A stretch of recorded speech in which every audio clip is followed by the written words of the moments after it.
Assalomu alaykum do'stlar. Qani bugun birinchi kunimiz. Davom etamiz.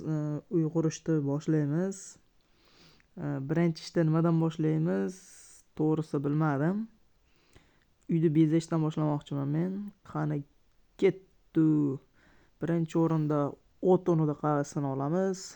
Kvadratini va uyda aylana bo'yicha nima desam bo'ladi?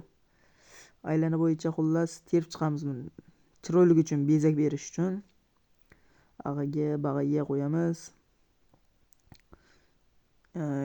Keyingi videolarda qanaqa video ishlab chiqishimni aytib qo'ysalaring, shunga qarab video tayyorlashni boshlayman. Mana o'tni ham qo'yib bo'ldik уже.